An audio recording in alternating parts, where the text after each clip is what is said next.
on a motion of urgent public importance.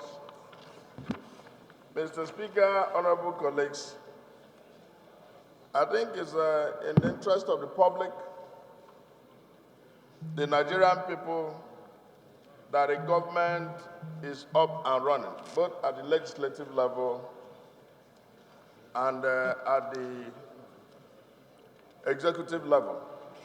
And we're also mindful that in the next 1 week or so, we shall be on holiday.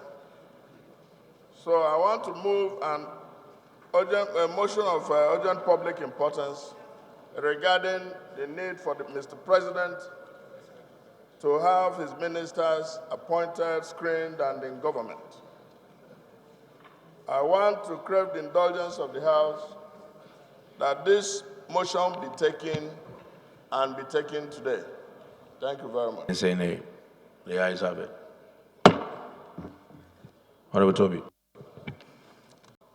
The extant provisions of Section 147 of the Constitution of the Federal Republic of Nigeria, 1999 as amended, regarding the powers of the President to nominate ministers.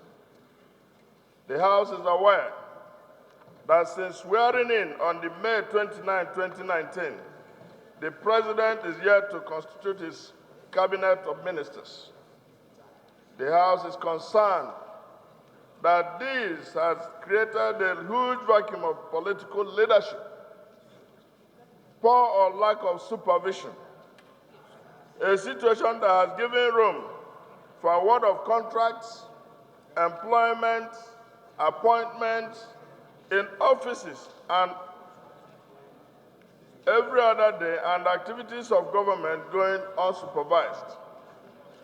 The House is further concerned that the National Assembly, in its tradition, will by the end of July 2019, proceed on this annual 7-week recess, during which period... Point of order, Mr. Speaker.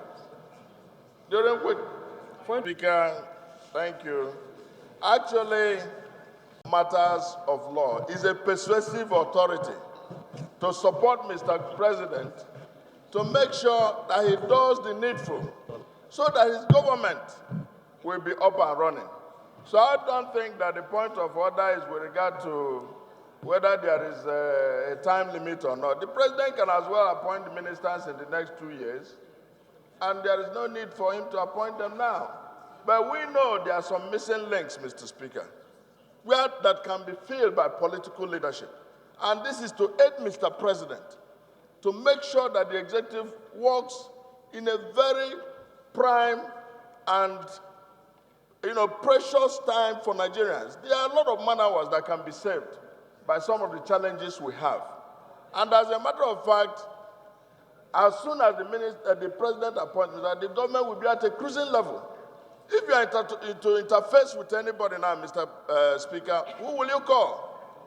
Permanent secretaries or what? So we are trying, in essence, to aid Mr. President. Otherwise, if the ministers don't come now, what will you expect? So there are certain things that bring some clarity by the presence of political vision. And we need political leadership.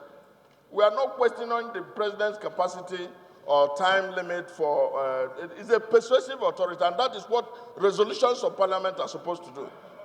There's no time limit to when the president can present his list of ministers, number one. Number two, there's actually no obligation under the Constitution. If you read that section very carefully, the president is even at liberty not to even appoint ministers, because he says he may, is the word used in the Constitution, may, as he deems fit. But I think also, Honorable Toby's point is actually also very well made. I mean, he's not pegging his argument on the law. He's basically, like he said, it's of persuasive authority for persuasion. And I think that has been noted. I don't think we should subject it to any further debate. So you are both right.